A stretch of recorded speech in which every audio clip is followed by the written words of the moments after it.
Hello, welcome to Z Explains BG. I am Z. We are watching the semifinals of the Wednesday Night Jackpot, my local club runs. I'm watching from the sidelines once again. I lost in the semis to Brad, who's waiting in the finals for the winner of this match. It's likely going to be David. We got Eli on the bottom, David on the top. David is I guess the game's sort of up for grabs here, but David is up 5-1 in the match. I would say. I would say that the game's up for grabs. Like, I don't know, can't really say for sure who's the favorite here. Probably. David is way down in the race, but he's got the much better position. Q's been already sent over. Yeah, this is a shot already, kind of a deadly shot already. And there's probably more to come when David misses this, you know. So that is the right play there. And then David, oh no, I'm sorry, David is trying to come home. Eli's hanging back. No, so Eli was probably a favorite there. Favorite to win and Eli's Gammon's count. Yeah, it was White was a favorite there probably even before the shot. Yeah, no, Eli, if he plays this correctly, he's going to have a decent chance to get a Gammon. This is okay. It misplaces the builder inside a little bit. Like, you want it on the 4 and not the 2. It does hang back, though, and avoids getting hit with this. Okay, yeah, this looks good. Although the 2s are duplicated. Okay, now he's got to kind of give up on that back checker. I don't think you break your 6 prime here. You just play 20 to 16 or maybe 20 to 17, 3 to 2. Keep the 6 prime. Maybe you still get another chance to pick up another checker.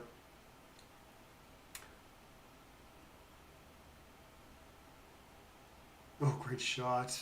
Okay, good hitting that guy. Now you do break your 6 prime to hit with the 6 here. But since I guess you don't have to. I guess with the 4-2 you don't have to break it if you don't want to.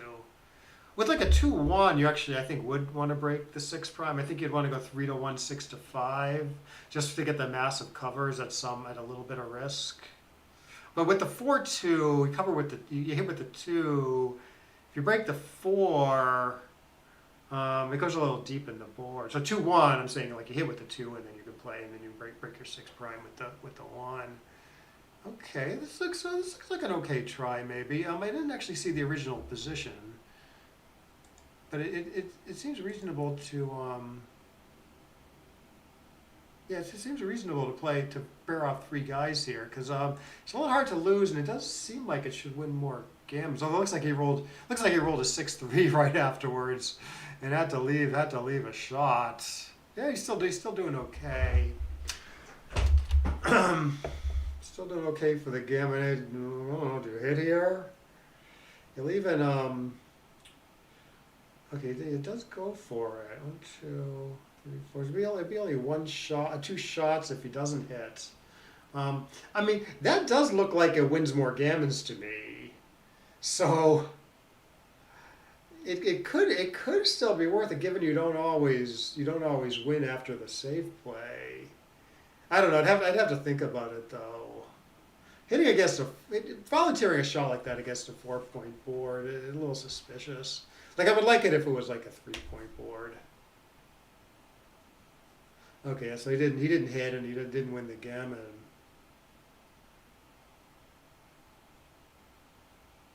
Yeah, so you hit and then you get hit back with a 3 and then you're still kind of winning. Huh. Yeah, it's interesting. It's good he considered it. I'm not sure. Yeah, I probably would have ended up hitting there actually, but I'm not too sure about it. Okay, so it's 4 away, 3 away now. Eli is 4 away. Dave is 3 away. Eli should actually double a bad number here. This is maybe not quite bad enough. Yeah, well, no, it's actually split here against the big stack on the 6 point. I play actually 13 to 11, 6 to 5. Get good stuff on the home front. Yeah, so before the 2-1, like it's not crazy to double just because the score is the way it is, you know. As David, I think I would just bite the bullet and make the 5-point here. I know you don't want to leave it. I know you don't want to leave a shot at this match score, but 5 points is really awesome here with the 4-point made. You get this nice 3'. Like I actually don't think Eli should cube this at even at 4-away, 2-away. If David makes the 5 points, looks maybe closer to a cube if David like plays the other play he was looking at, because it's sort of exposed to being batted around. Yeah, like it wouldn't be crazy to cue this, I think. Let's see if Eli wants to pull the trigger here. Yeah, 4-away, 3-away. This just might be 4-away, 2-away. I mean, this is just probably enough. Okay, great. Well, not a fantastic shot, but it does some stuff. Yes, this looks right, and then 11 to 5, and then 24 to 18. Yeah, this looks perfect. Not really seeing a play B. Ooh, big whiff by David here. I don't know. Do you try to jump a guy here, or just 13 to 8, 6 to 4, and hope to survive the onslaught? Okay, he's thinking he wants to try to anchor with a sequence like this, which he does get to. Nice. He is relieved. You know, he would have gotten smushed if he didn't anchor there. All right, yeah, this looks like a plan. Could still win a gammon if he makes this 2-point and hits later. This arguably wins more, but maybe not. And if you hit down the line, you kind of want your 2 points. So I don't know. I mean, Eli's play is pretty reasonable, but I probably would have made the 2-point there. The block, like the 10 point's good for blocking, right? But Eli is so far up in the race that I don't think blocking is that important.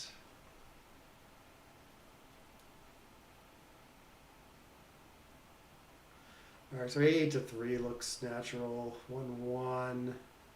This looks natural. It's either this. He could go like 2 in his opponent's outfield and 2 in his outfield. 10 to 9.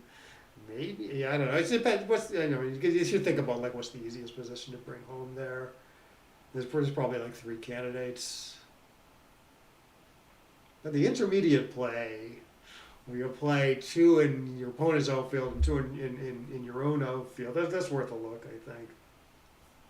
Okay, so 3-3 by David. This does look like it places the most pressure on White's position. Immediate pressure, anyways. Long-term pressure, stay back, but maybe, just maybe. Then you're kind of overrunning your front position a little bit. So I like the way David played that. This looks natural. 5-2, okay. I wouldn't leave a shot here. 6-3, yeah, but possibly black has to break first. So this does keep everything together. Okay, white has to break first. If black misses, he's going to have to make some big concession right away. So I would not leave extra shots here. Yeah, I think this is quite wrong to leave 16 shots as opposed to 11. Because actually, if you break the 10 points, a lot of black. One, you're leaving fewer shots, but a lot of black 6s are bad. Like all the 6s that don't hit, you're getting a double shot at them. Yes, that was a significant error there. Yeah, he didn't think about what his opponent's bad rolls look like. It's a little bit like in chess when you just kind of concentrate on your own plans and you don't like look for your opponent's plans. But also, you don't want to leave extra shots there when black has to like give something up next turn. So that probably did cost him the match actually, or cost him the game anyways, because David would have rolled a 6-5 and then Eli would have gotten a double shot at him if you break the 10 point. But anyways, looks like David is going to the finals against Brad. We will watch that match. We take a quick look at the computer analysis of these last couple of games. Like if you're surprised by Eli's cube, it might be good to like look at the position because it's either a double or close at the score. I mean, I guess it could be wrong by a little bit. But I probably would have doubled. I mean, you're winning, and there's like a bunch of gammons floating around, so that's usually enough. It looks like a well played match though. 4.6 to 5, actually better than I did against Brad. Embarrassingly, yeah, I passed some big takes. That was my problem. I like sort of overrated. Like I was like up in the match so much, and I was like so cautious about taking. But like I misanalyzed the position, and two, I thought about the score too much. It was like 3 away, 7 away, and then maybe 3 away, 6 after passing. Then it was 3 away, 6 away, and they were both like huge blunders to pass, and then I passed them both. I just thought it was like, oh, it's reasonable to double this for money, and it's like gammonish.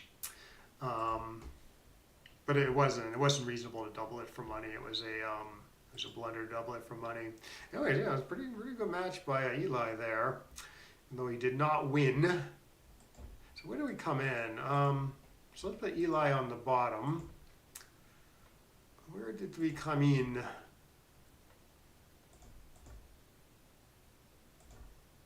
Right. Okay. Yeah. This was okay. So David was forced to leave a shot with 6-5. Yeah, but even before the 6-5, Black's a favorite.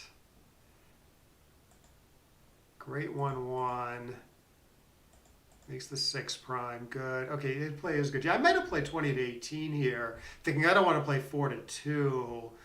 But Eli's correctly thinking that he wants to like stay further back with this checker, and that's apparently XG agrees that's the bigger factor.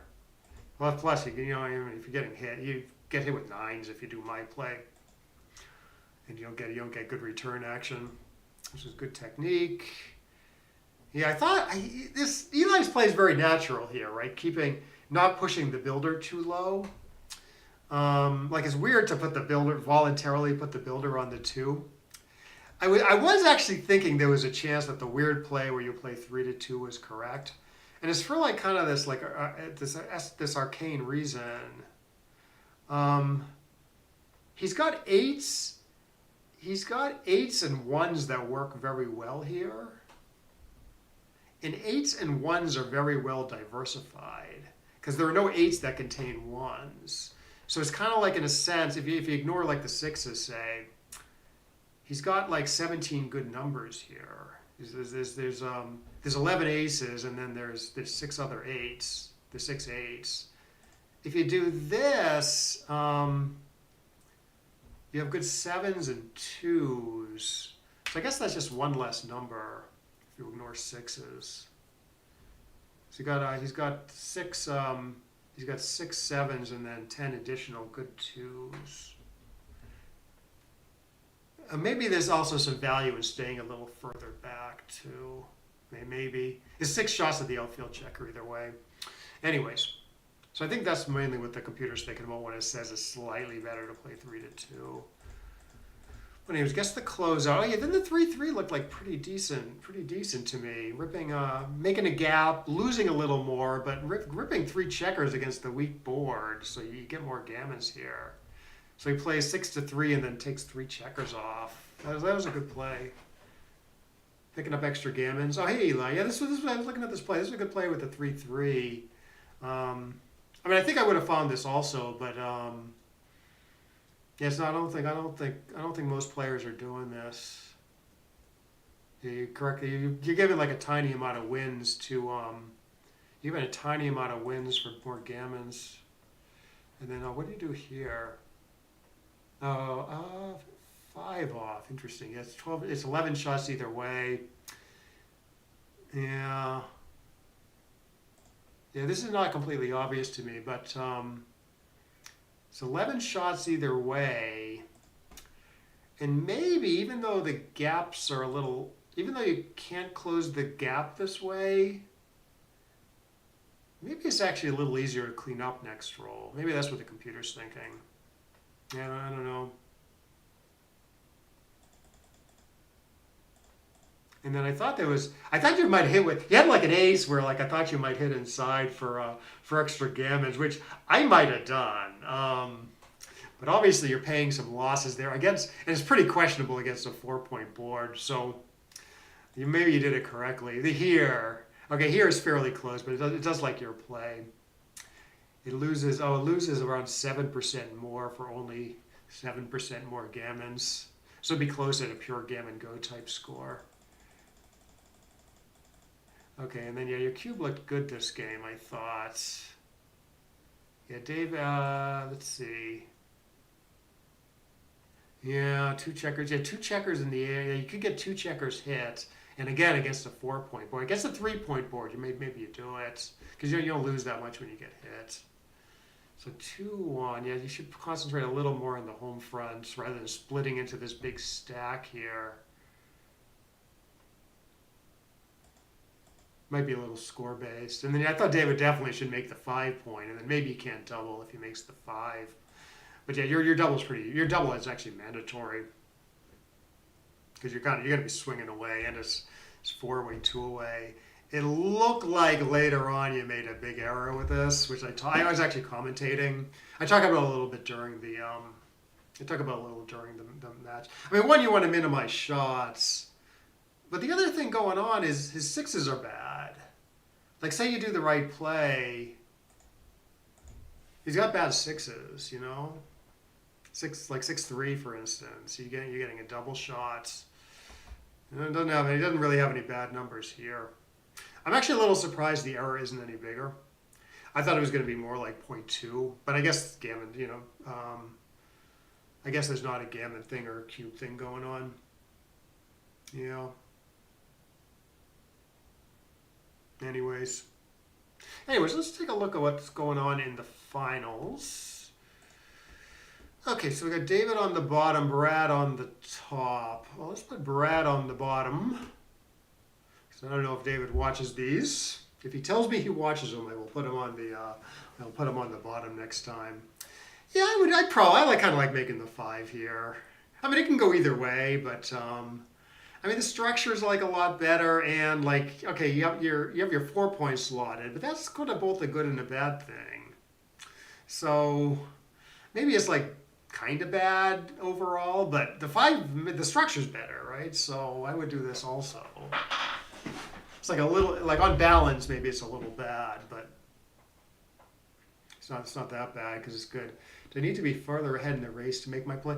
Yeah, even if you're up in the race, I think you don't do it because because of the factors I mentioned. You know, the race, the extra shots and the bad sixes. So let me take a quick look at it again. Like you could, if you were way up in the race and he had more time. Oh, I'm sorry. I know I had the I forgot to switch it to the the hub. I'll do it in a sec. But yeah, so like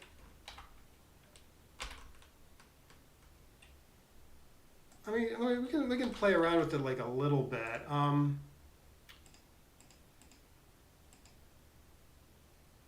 Okay, so here you're up 21 in the race.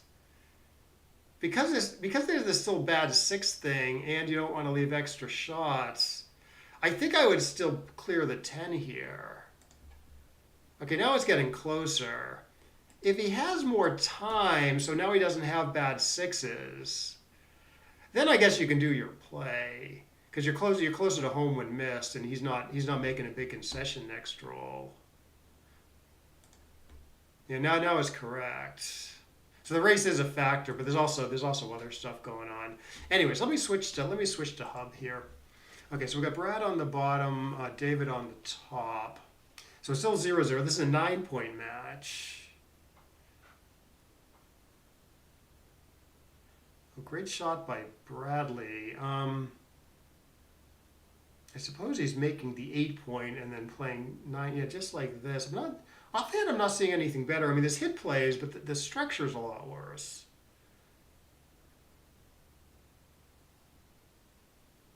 Yeah, so this looks like excellent structure. And then you can actually, You can actually cube a bad number here, so you don't need to take the risk of hitting loose. This looks wrong to me. I would actually make the 3 because the race is bad. So I don't know if running is a good game plan here. Like, okay, he gets away with this, and then like he's running into like a race that's not so good. So it looks like maybe making the 3 is the better game plan. I think. I mean, it's not great obviously because you still got the guy trap, but it might be better. All right, Brad with the excellent 2-2, well played, and then I suppose this should go double and pass. I don't think it's too good. I think you double and hope for you double and hope for a take, I guess. Because this position is too strong.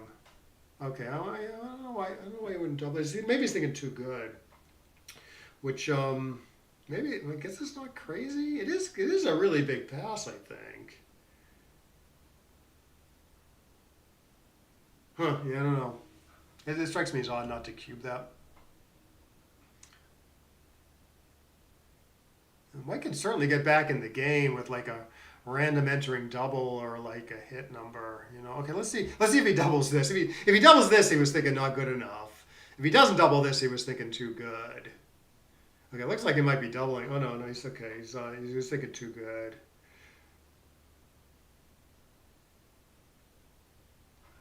Okay, now probably White's gonna hit and then Brad's gonna double. Is my prediction. And I don't think I want to take this. I think it's still too gammonish. I mean, he's very diverse. Right? He's got 4s to hit here and 3s, 5s, and 6s to go after him over here. So I think double pass is correct. It's a little weird he didn't double before, but I don't know. Maybe it was thinking too good.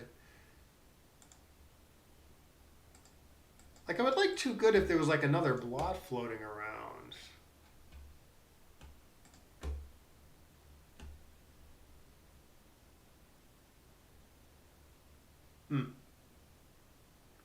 Well, maybe not. I don't know. Maybe Brad was thinking, okay, so Brad does nothing. Brad like just makes some progress in the backfield, and then White enters without hitting or whatever. Maybe Black has a strong cube in that case. Maybe that's what Brad was thinking about it, and maybe he has a point. I still think it's double pass though. 4-1, nice shot. 3-1. Think you got to split even though it's a little dangerous. 6-5. It might be 22-11, although I'm not totally sure how that compares to like 13-2. Like, this is a viable game plan also. Okay, he goes with the hit. Gets punished for what might have been the right play. I don't know. Admittedly, like 20-11 is not a great game plan. I mean, you're getting attacks on there, and you're not even really up in the race. Okay, so David is trying to bring this around. He's got that back man still stuck, so he's not cubing, which I think is correct. Okay, this is really anti-positional, but everything is sort of bad. What about? I wonder if 8-3 is actually a play. I don't know. This sort of seems like the more normal thing. But 8-3, like you get hit on your side, you get hit on Black's side of the board, and then maybe it's not that bad because sometimes you make a second anchor. Yeah, David could reasonably cube this. It seems like a very easy take, but hit dance will probably lose the market. I don't know. I think David should hold off here. Got a triple shot over there. He still got the one man back against the excellent structure. And Black's going to have like a decent 3-point game no matter what happens. Okay, so David does hold off. I think correctly, although again, that's not crazy. It would not be crazy to cube that. All right, good shot by Brad. Fills in his 3-point correctly. Although, is there another play there where you make the 3 and hit on the ace? Might have been worth a look.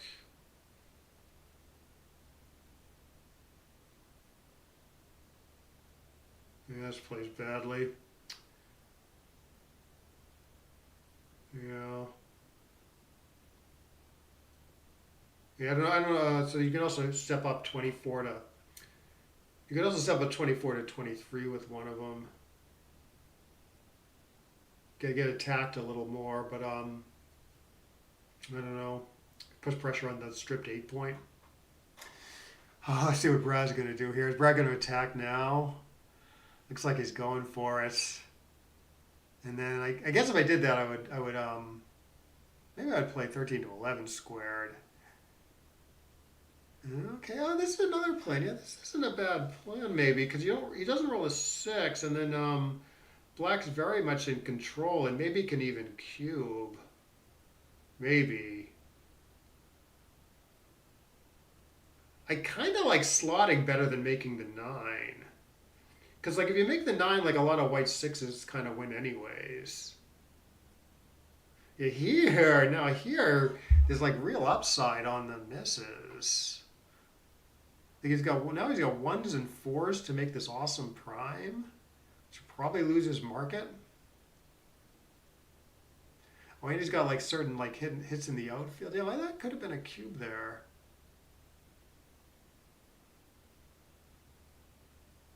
Scores maybe no big deal. Although let's see if I assume Brad's gonna cube this. Let's see if White wants to take.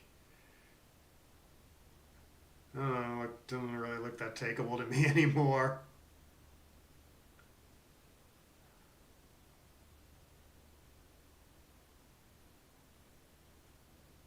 Okay, he does it. I mean, he's still behind a 4 prime, but it's not like he's. If he rolls small, like a lot of the numbers, a lot of the small numbers make the 6 prime. So I think I agree with double pass there, and it could have been a cube the turn before. Okay, good shot by Brad. David get the nice hit. Good. I would play 13 to 9. I mean, there's quite a few more shots, but I mean, if you get missed and then you actually have like a decent position and can maybe do something with that checker. Getting hit's not the end of the world. I don't know. Find some play that makes the 5. Yeah, they're 6 to and then 6 to 3 looks good. And stacking the heavy points. Okay. Yeah, I would do this too. I mean, 13 to 9 is getting a bit much, I think.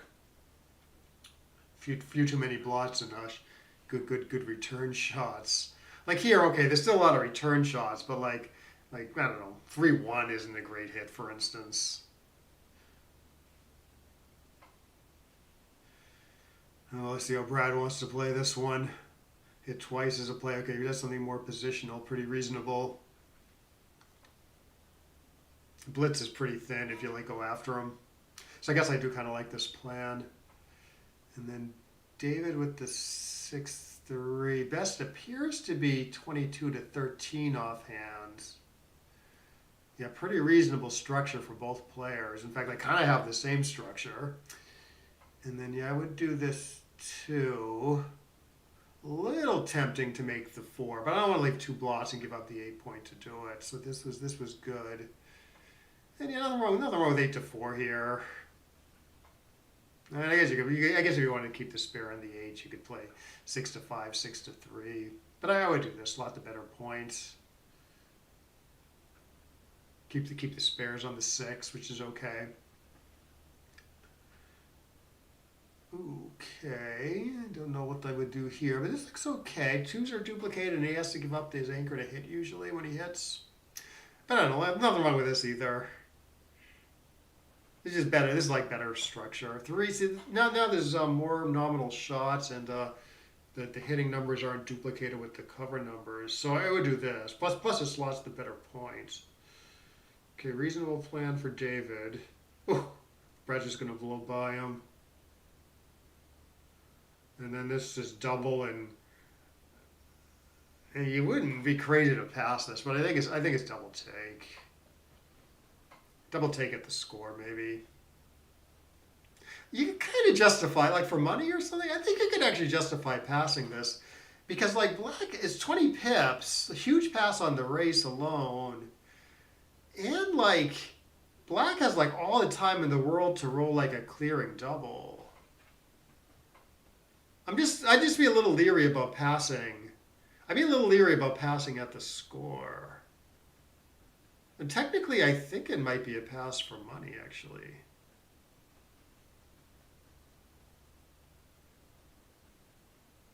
Pass or close. It was 20 pips, right, when he doubled?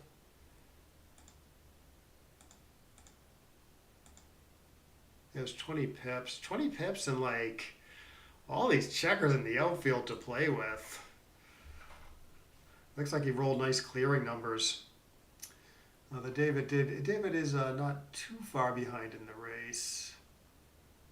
Yeah, Barbie is it is a lot of contact. Now, I have not read Holding Game Guru, but it is sort of important to get those. It's important to find the double there, anyways. The take pass, I mean, could be reasonably close. Like maybe I can set up something. I'm not going to remember the exact position, but I remember it was 20 pips, and I remember like the sort of the important features of the position. Like we can take a quick look at it in XG.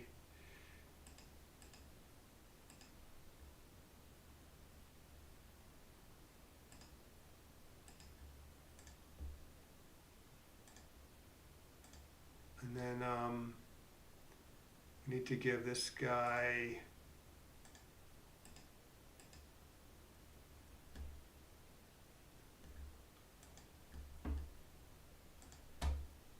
Like something like this, 20 pips.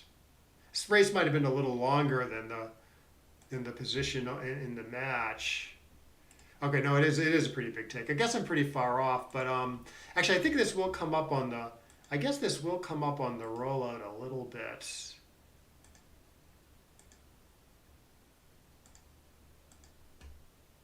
Yeah, so I guess I'm pretty far off here. As you point out, I think the bar and the midpoint is just sort of enough.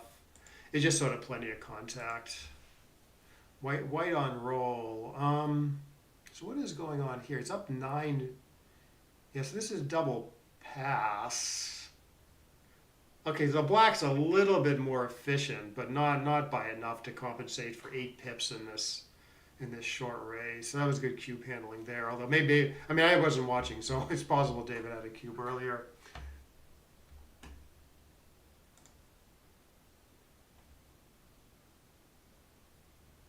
Yeah, no, the roll I was saying is for money anyways. The roll I was saying is still a big take. A little closer, but not that much. So it can be, so I guess the bar point, like I know it can be a pass or close in similar situations, even with a gap against like a 5-point holding game.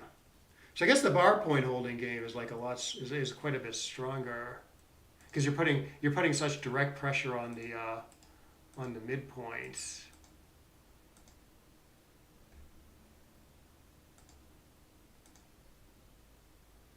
Yeah. Okay, yeah, that's sort of what I'm like this position, for instance.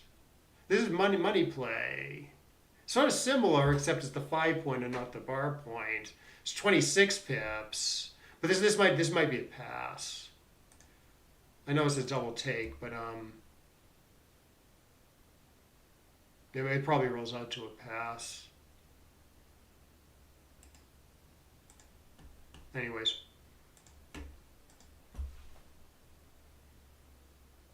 Okay, so black on roll. This doesn't look like enough to me.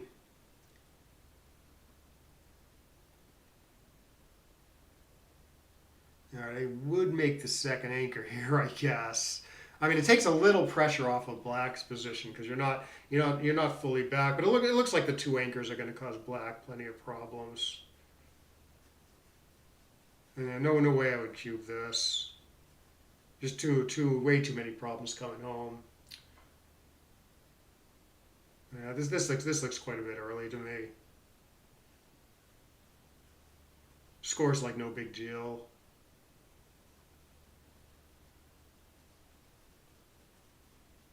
But Brad maybe thought he should have like stayed back, and he wanted to punish it maybe. But I actually kind of like how David played it. Like I don't think Brad's doubling the other play maybe.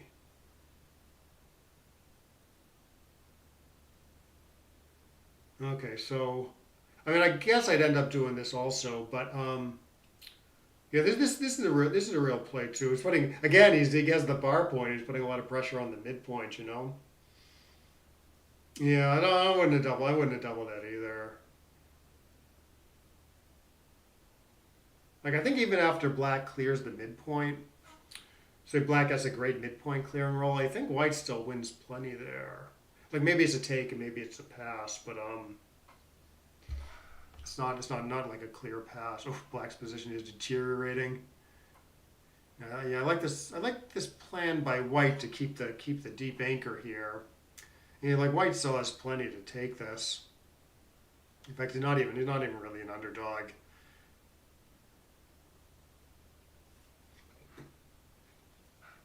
Okay, this is saved. Not a bad number, I guess.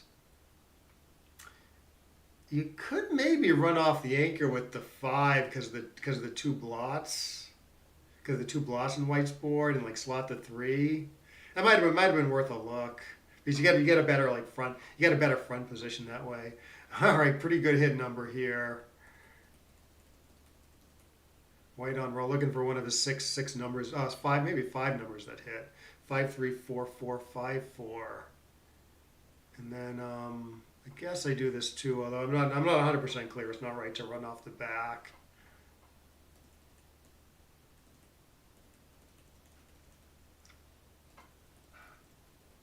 So I wonder what you need to make my argument correct. Like where you have like plenty of time against a bar point holding game, you make it a pass. I wonder if that can like. I wonder if you're gonna find like a reasonable position where you have like so much time that it does turn into a pass. Maybe it's like really hard to make that happen. Actually, not that hard. Like this is a pass. Although the race 30 pips. Yeah, this is a take. Oh, yeah, I don't know. Good to know. I'm glad that came up actually, because I knew like the bar point holding game had like maybe like a lot more pressure on average than like the 5 point holding game, but I didn't think it mattered like that much. Yeah, your front position is blitzy, yeah. Yeah, or as we saw, maybe you're up in the race huge and have like good landing spots. Huh. Yeah, or if white's as you say, if white's position is like deep, that matters. I think that's what you're referring to, right? Yeah, kill checkers exactly. I can buy it. If it's 20, yeah, like if it's 20 pips, like it was, and white's position is like crunched a little bit, or like he has his ace point made instead of his 5 point made or something. So the hits don't do that well. All right, so it looks like we got another bar point holding game here. Except here, white's actually doing well in the race. So yeah, no way this is close to a double.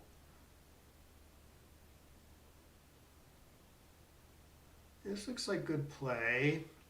I mean, there's a few other ideas there maybe, which would be okay too. But yeah, but I guess the spare to the 11 point, which seems like a decent thing.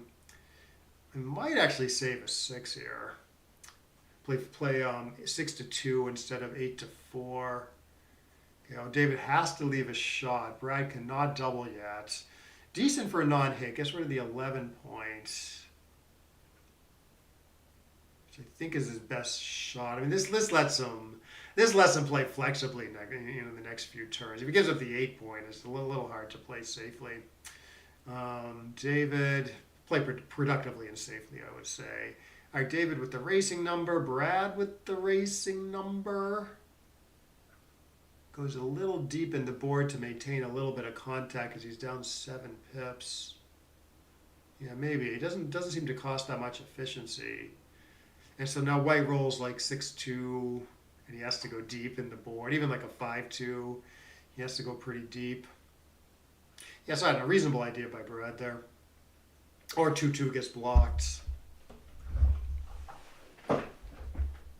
However, Brad does have 4 blotters here. I would not have played it like David did. I would have played more for the race there, I think, given that black is going to be clearing the midpoint a bunch. Okay, so now it's 7 pips, but black is a lot more efficient, so no double is reasonable. Holding Game Guru, good book if you can adjust the stick's idiosyncratic writing style. I see. Yeah, all these are like modern books I haven't really read. I'm sure there's some good ones out there. All right, black on roll. Good.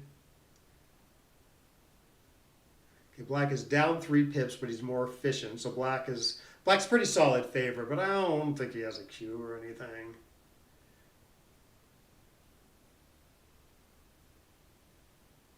He's down 6 pips and on roll, and more efficient. You know, white should actually take pretty deeply at the score, I think. He's down in the match, and black is 5 away.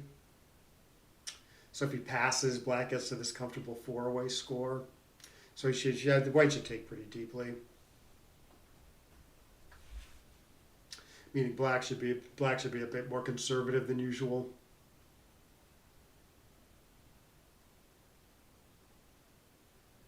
Good. Greedy bear off engaged. Okay, game's, ooh, bad shot here.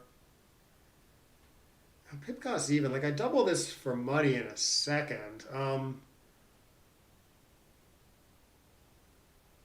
don't know about the score. I mean, he's more efficient and he's on roll. And the pip costs even, so the edge is pretty significant. I guess I'm still cubing at the score.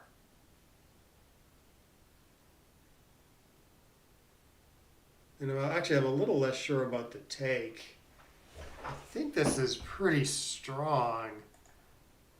I mean, 3 checkers to 4, and he's just generally more efficient. So I have it set up in XG. I have not evaluated it yet. So it's 4 to 2 to 9. I want to see what happens here. I mean, if you do a Keith con, I'm sure it comes out to be like a pretty big pass. Well, maybe not. 17, 18, 20 versus 18. No, it comes out to a take. It comes out to a money take. Keith counts. But I think it might be a money pass. Yeah, I think it's a money pass. Okay, so 3 rollish versus 3 rollish. Yeah, maybe. Yeah, actually, I'm looking at the EPC in XG. Okay, so it went double take. And so I'm looking at the EPC, and both players are worse than a 3 roll, but white is more worse than a 3 roll than black is. You can tell by the EPC here. 3 roll is like 22. So this is double solid pass for money. No, it's double take for money. Interesting. Even though it's a 3 rollish, and in black is in black's EPC is less. Interesting. I guess because it's like a rollish position, so there's like a lot of volatility. Anyways, we can take a quick look at what it is for the score, but it's going to be a take. It's going to be a take at the score. Pretty big take, but still a good double. All right, so yeah, good cube handling by the guys there. Yeah, I might have passed that. I'm sorry, I might have no, I would have taken that score. I might have passed for money. I might have passed at the score too, I guess. Yeah, 2 checkers on the 6. It's a very efficient position for black. You know, not so much for white because white's 6 point is open. You might not got a checker off his black. Right. Yeah. Oh, I don't know. I mean, I mean, the simple way to look at it is it's a pip, even pip counts. So, which sort of indicates a take at that length race.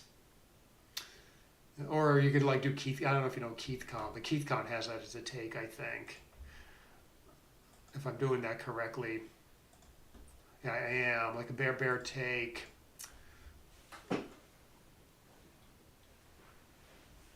So I don't know if you can really come up. I don't know if I'd really like come up with like a reason why it's a take, other than to say he's not up that much in the race because the pip count's even. Yeah, it's tough. I don't know. You can like there's various formulas you can learn. Like Keith count's pretty solid. There's EPC stuff you can do. Like you mentioned, 3-roll versus 3-roll. That's pretty close, and maybe if you know your EPC stuff, you can kind of figure that out, right? Because it's 17 pips for black, and he's like very efficient, so he wastes 5 or 6 pips. It's a little worse than a 3-roll. Yeah, 3. Yeah, between a 3 and 4 roll, closer to a 3. So 3-roll versus 3-roll is a pass. And black was up a little bit in the EPC. They were both worse than a 3-roll, but like I said, black was less, like white was like more worse than a 3-roll than black was. So that would sort of indicate pass there. Except because black could take 4 rolls to get off. And in a pure 3-roll position, you're never taking 4 rolls to pair off. It's sort of more volatile, and it gives white like more of a chance to get back in the game.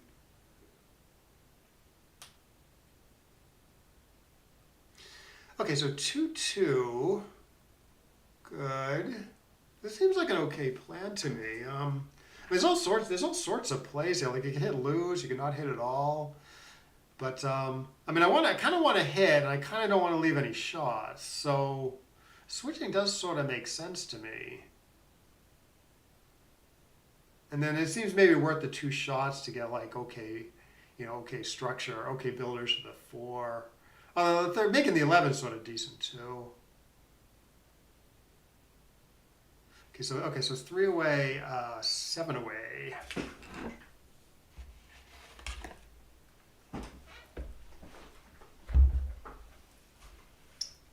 Yeah, this looks correct.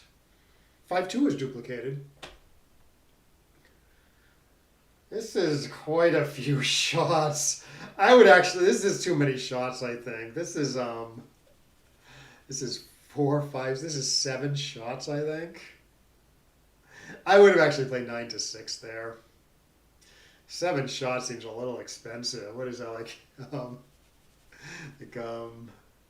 Like 6 shots is 17%. So this is almost 20%.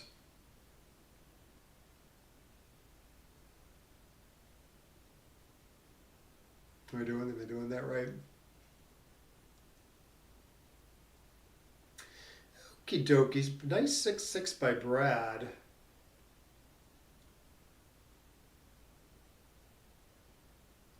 And then, Cuban for money. Be a little leery about Cuban 3 away, 7 away. Brad's, he could really lock up the game, though, if he rolls one of his, 7 or 8 pointing numbers. Okay, so he holds off. I think I would hold off also. He could lose. If he doubles here, he actually could lose 8. Like white takes, redoubles to 4 with any excuse, and then wins a gammon, Seems a little risky to double at the score. I don't know about now. This is obviously better for black than it was. But again, I can see certain scenarios where a white wins a gammon.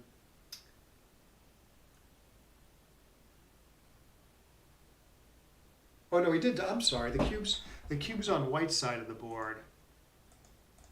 So when did the cube go over? Oh, it went over here. Yeah, that's weird. Yeah, sorry. I thought the cube was still in the middle.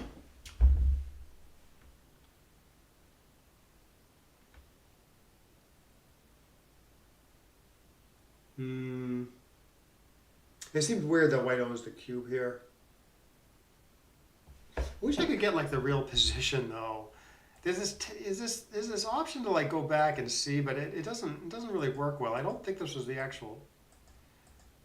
Oh no, I'm sorry. I'm all screwed up here. I thought, yeah, sorry about this. This isn't a very good video. I don't know. I thought like no, black is winning. He did somehow double three away, 7 away. Yeah, that does strike me as odd to double to have a double in a position like this. We'll take a look at it after. I mean, maybe Brad found sort of the sweet spots. And then yeah, I mean, I would probably instinctually I would like to hit here. I don't want to leave extra blots though.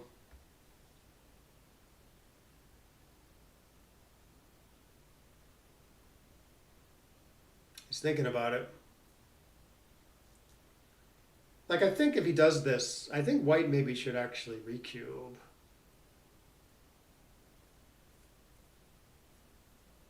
Threaten to win 8, you know. He's losing, but if he dances, he gets gammon some anyways. And if he rolls an ace, he could win 8. Yeah, he does it. Oh, 1-6. Yeah, we'll definitely take a look at the cube action this game.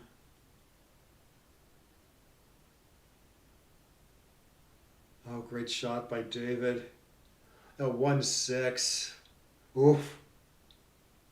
He gets another builder for the 2, which is good. Yeah. Get another builder for the 2, although yeah, it doesn't even have to walk into 2-2. So that looks like a good play. This looks a little suspicious to me.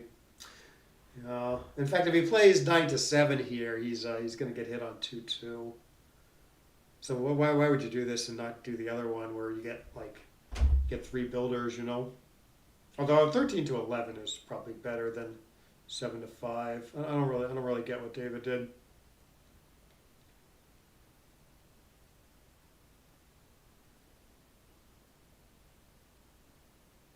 Yeah, it's a weird one. He's a weird one. Yeah, I would try to win 8-2, David.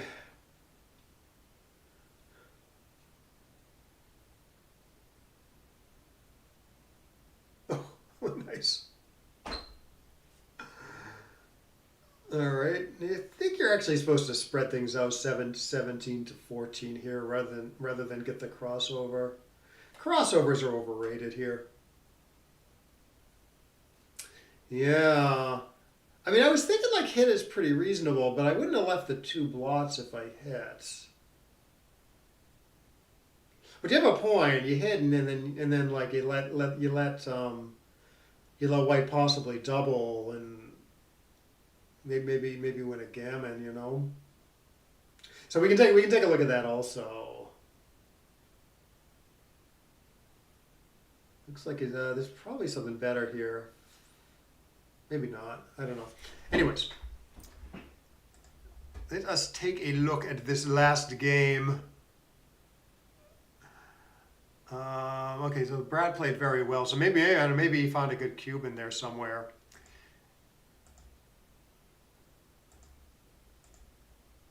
Okay, yeah, both players played pretty decently, it looked like. Yeah, so Brad's on the bottom. He's 3 away. David's on the top. He's 7 away. Both players' PR is extremely low. 3 and 3, 3.4 and 2.8.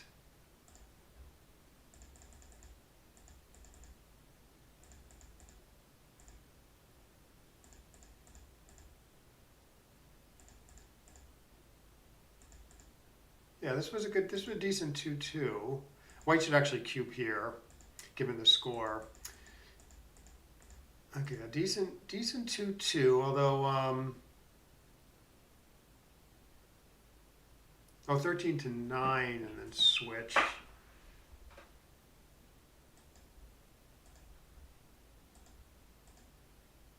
Oh, okay, it leaves extra shots to get better builders for the, okay, I guess better building power in the outfield versus Brad's play. But extra shots, and this is okay too.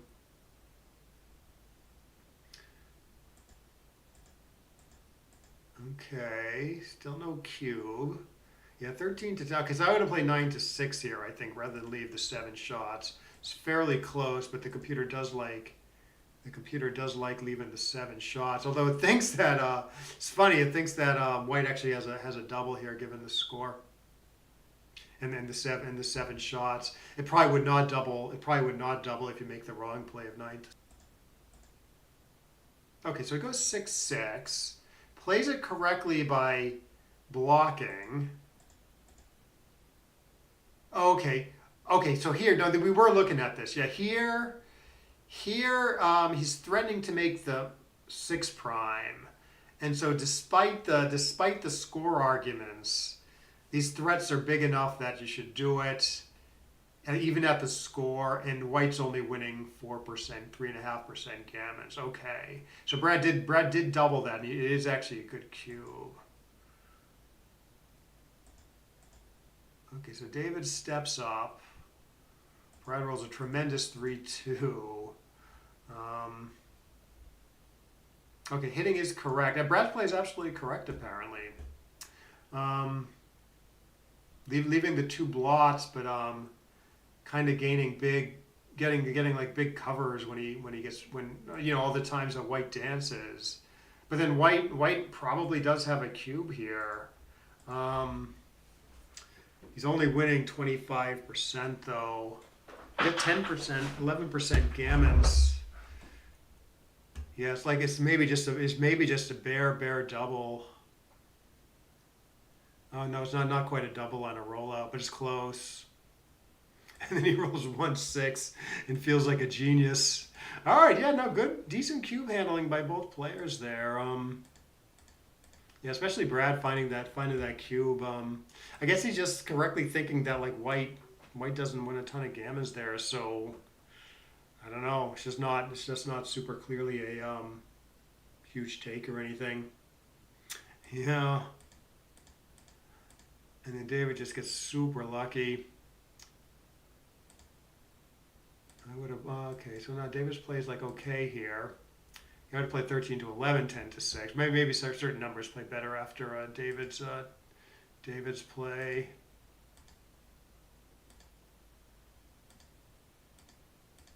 And then the nice 2-1. Oh yeah, I would have done David's play also. Does win slightly more gammons to rip 2, but it's not worth the extra 3 blot numbers or whatever.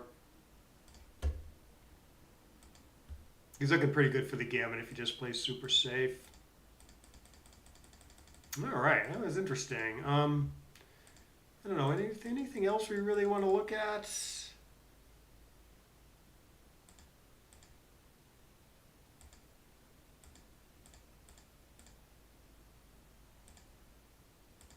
Yeah, Brad should feel pretty good about his play there, even though he lost the match. He all played me by a good margin, and then played like a 2 against David. Oh, 3 against David. David played the 2. Yeah. Okay. Oh, this is too good. Okay, yeah, I would have cashed this one in. No, yeah, Brad was absolutely right about this one. It's too good. I guess he was thinking what I was saying. Like, Black does nothing, White enters, and then you can probably still cube unless White enters with like a really good number. Yeah. See you next week, Eli. Yeah, nice talking with you.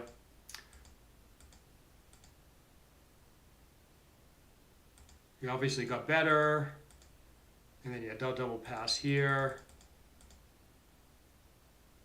4-2. Yeah, I never know about these. possible I would have made the 4-point also. It'll leave, obviously giving up your 8-point and leaving a shot out there.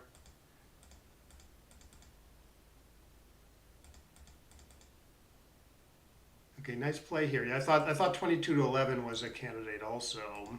Turns out that's a blunder because you get attacked and it doesn't do that much when it works. I guess if you're up in the race, maybe you can do that.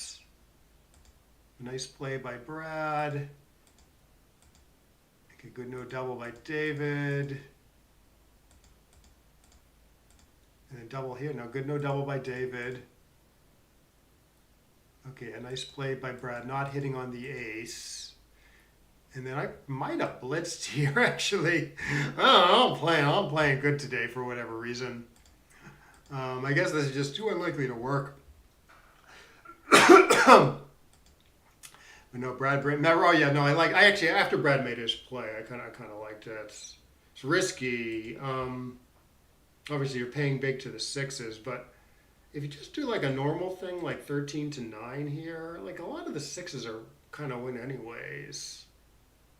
So you make Brad's play. The sixes are like better for white, but not like that much better because they, wins the other way too mostly. And you don't roll a 6. I think that's a tremendous position for Brad. In fact, maybe he can even cube it. Yeah, it's actually a double pass already. Rare blunder by Brad today. And this must be huge pass.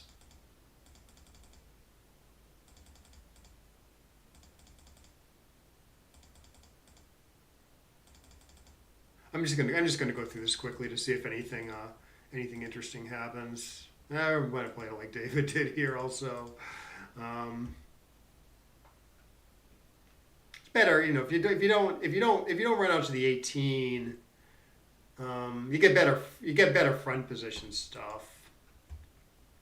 And I guess there's some argument whether you want this guy on the 24 or on the 18 or not.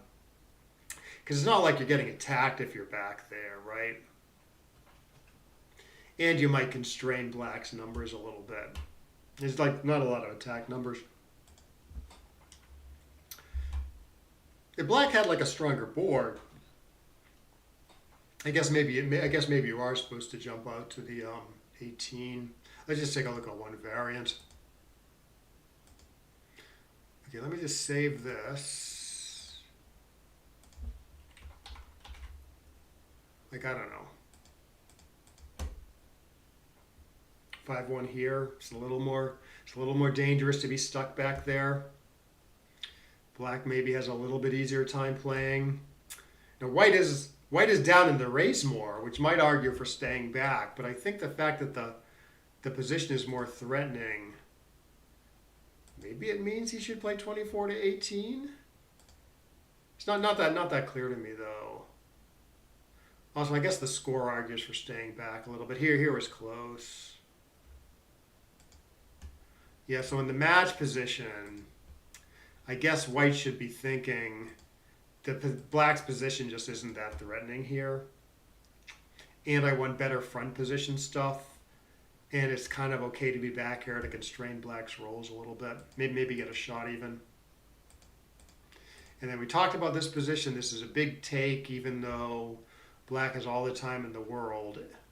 It's not even due to the score. Just there's a big take for money because there's so much pressure on the midpoint. Whatever. 6153. Yeah, I didn't love. This does look a little funny because sixes will play bad for Black. Like all sixes except for 6-6 and 6-3 are kind of, they either give up the 8-point or leave a shot, So it is a little weird to strip down these 2 points with Brad's play of 11 to 6, 8 to 6. It's a little odd. So that's why the computer wants to keep them more robust builders in the outfield.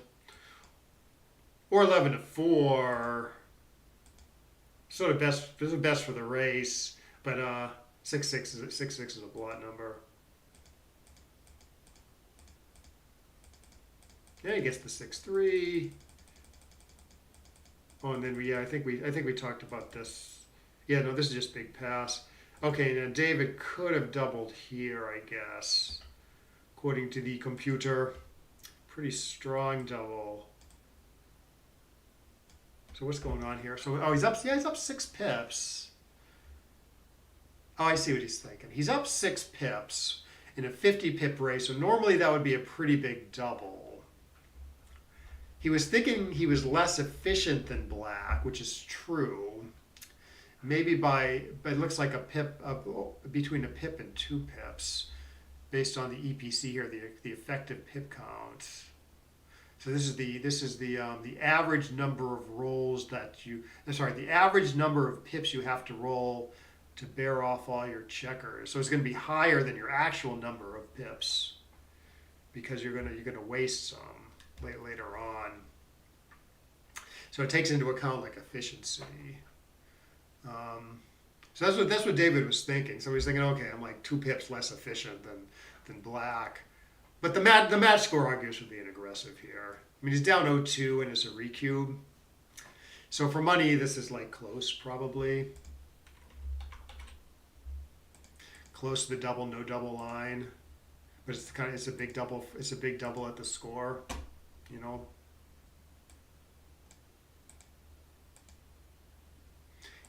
And you think, okay, it's only 2-0, but that 2-0 matters quite a bit on the recubes.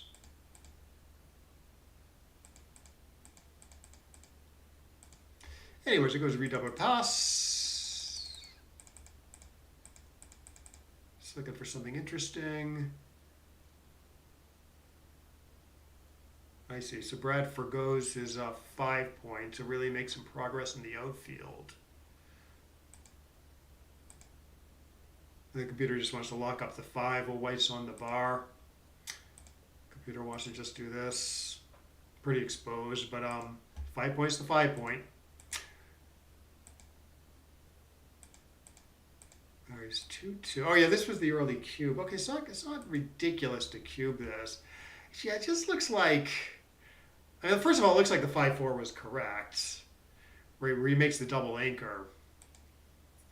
Yeah, it just looked like white's, even after black clears the midpoint, he's got lots of problems coming home against these 2 anchors. Timing is like okay for this 4-5 game. Like timing is okay if you think about it as a backgammon. But it's also like, if you roll big, you can kind of play it as like a normal holding game. All right, the 2-2. Oh, it was funny. According to the computer, the plans of upgrading to the 18 point to put more pressure on the midpoint, or staying back on the 20 and the 21 is pretty close. Very, very close. You know, this play, keeping the 2 anchors versus this play, making the 18 point anchor instead of the 20 point anchor.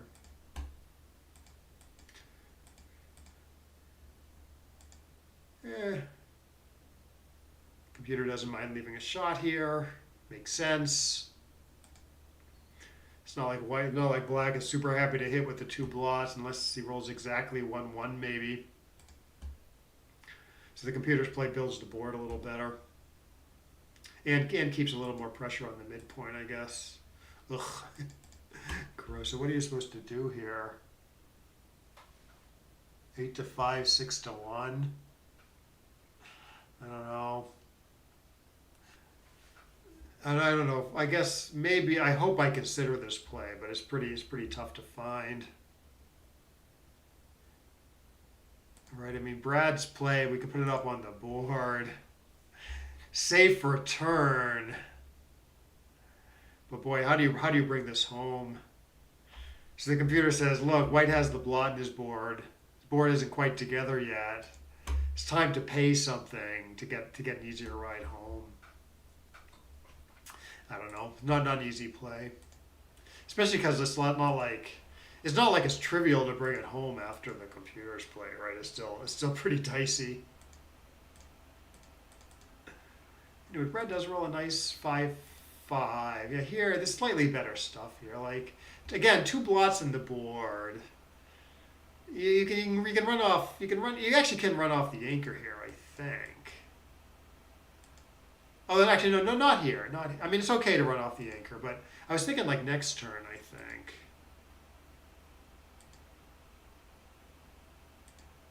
Yeah, still 2 blots. Yeah, 5-3 here. It's a little hard for black to hit effectively unless he rolls like 1-1. If you play like 18 to 13, 6 to 3, so you keep good building potential on the home fronts. Versus David's play, it's going to be a little hard to fill in the 5 point, and you probably have to bolt off an anchor next turn anyways. So you really want to look out for these cases where your opponent has like 2 or more blots on their board, and thus their hitting numbers are quite diminished. The good hitting numbers are quite diminished. So you see that and you think, okay, maybe there's something. Maybe I should. There may be something going on here where I can leave like shots where normally I wouldn't leave shots.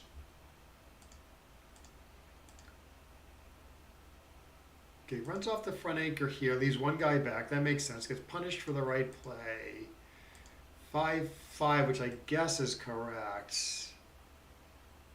I would think a little bit about like entering with the 5 and then playing 21 to 16 and keeping the guys spread. But yeah, it doesn't. I guess a 4-point board. I guess that's not correct here.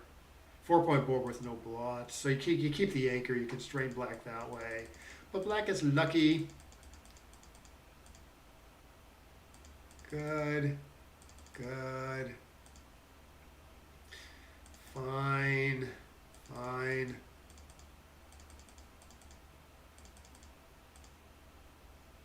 9-4. What's wrong with that? It wants to clear the midpoint in case it rolls a 1 next turn. That makes sense. And the problem with David's play, if 6-1's a shot, 5-1 is either a shot or you're played like next turn for whites. A lot of the ones are bad. A lot of the big, it's 5-1, 6-1 at least. 3-1's pretty awkward. 4-1 isn't great. So the computer says, look, do this now. The midpoint's not doing all that much. You can just get maximal flexibility for the future. This play comes up quite a bit. This type of play. In fact, he eventually did roll a 6-1 next roll. And then black does have some hitting numbers here.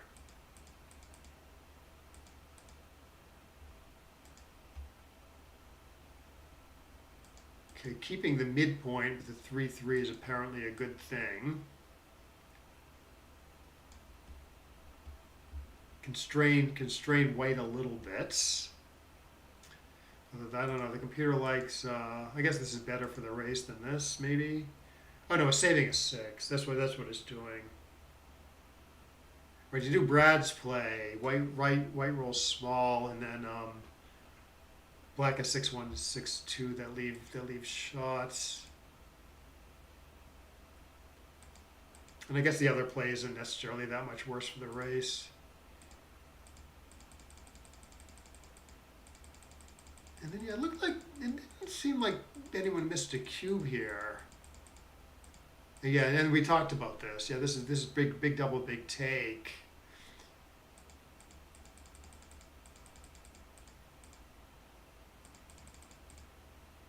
And this is the 3-away 7-away game where we saw Brad made that nice double.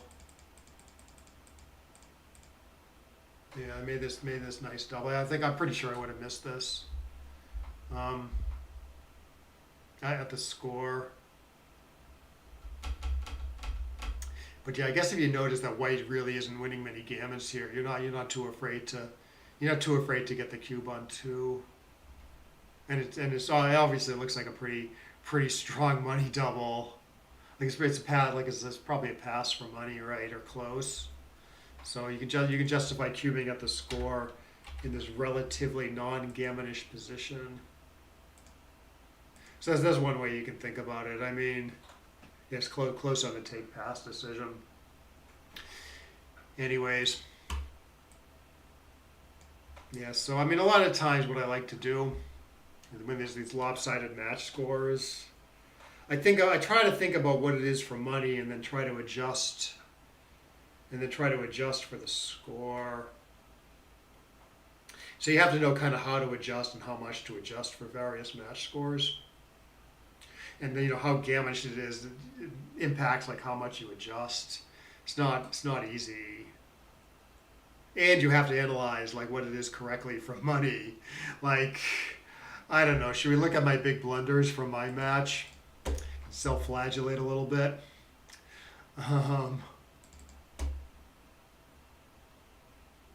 Let's see. I must have downloaded my match, right? Yeah. And it's because I didn't do what I just said about match scores. I tried to do that during the match, but I was way off.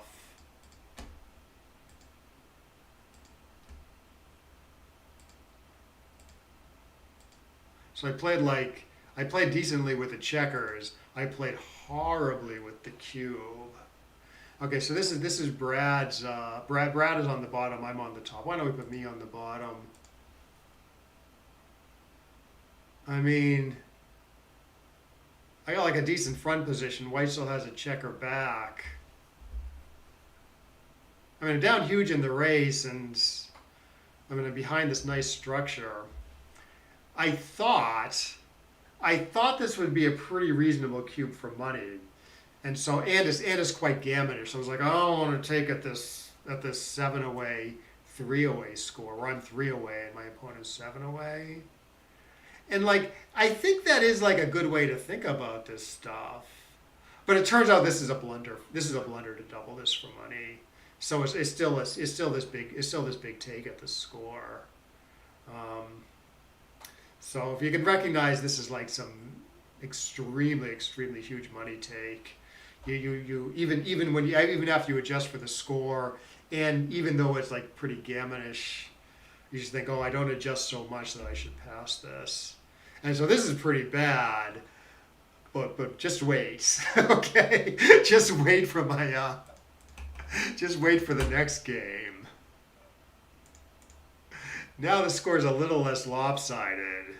It's 3 away, 6 away, as opposed to 3 away, 7 away. Again, the player who's down is doubling. I'm up in the match.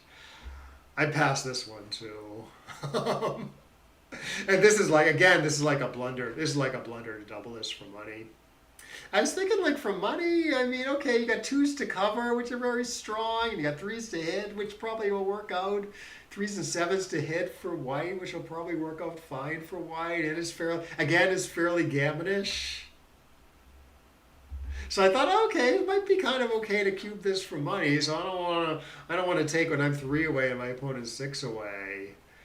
But no, it's not. It's pretty far from a money. It's pretty far from a money double with this awesome front position. But white still having this checker back, and white hasn't covered yet, and black has an acre even when things go bad. So, yeah, this was pretty bad.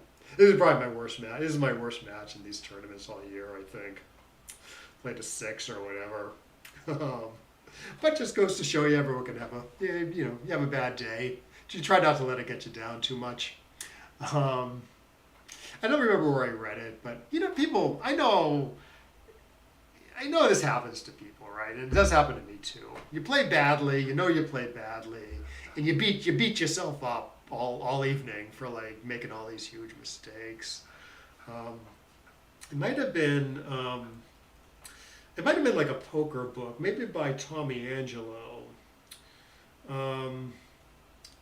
He was like a, I don't know if he's still active, but he was like a very influential poker player, 10 years ago or whatever. And he wrote some books, and he was active on the 2+2 forums. I think like one of the things he wrote in his book is like, okay, when you make a big mistake, the only thing you should be thinking is, okay, I made a mistake. Like it's not really like it's just what happened. It's not like a value judgment about like how good a player you are in the long run, because everyone makes mistakes. So it's certainly not a judgment about like what type of person you are. So it's just so easy to like get into that other mindset where like you're too hard on yourself about this stuff. And also it's like an opportunity to learn, you know. It's an opportunity to learn like where your thinking went wrong. So I always say like I'm certainly not here yet, but if you can engender this attitude in yourself where like you almost kind of like if you make like a big error in a game or maybe even applies to life, maybe there's maybe a part of you that should be like happy about it because it's like an opportunity to like get better. It's like, ooh, what can I learn about the flaw in my thought process here. Anyways, that's at least. I'm not totally immune to beating myself up as my partner knows, but that's sort of the attitude I try to have about this stuff. Anyways, good good chatting with everyone. Yeah, thanks for watching. Hope you got something out of this, and we will see you next time.